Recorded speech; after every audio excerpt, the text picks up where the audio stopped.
అందరికీ నమస్కారం. నేను మీ కొల్లు రవీంద్రని. మచిలీపట్నంలో మంచినీళ్ళకి 2014కి ముందు చాలా కష్టాలు, ఇబ్బందులు పడ్డారు.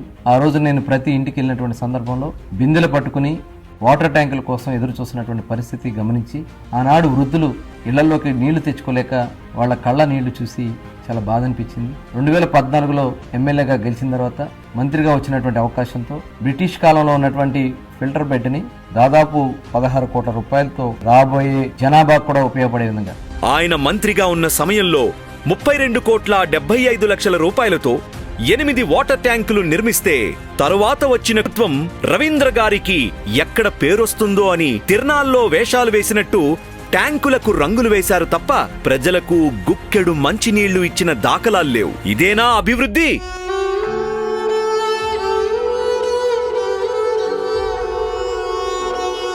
ఆ రోజు మరి సెంట్రల్ మినిస్టర్గా ఉన్నటువంటి వెంకయ్యనాయుడు గారిని పట్టుకుని అమృత్ స్కీమ్ కింద 60 కోట్ల రూపాయలు తీసుకొచ్చి పైప్ లైన్లన్నీ కూడా మార్పిచ్చి ఇంటింటికి పంపులు ఇచ్చాం.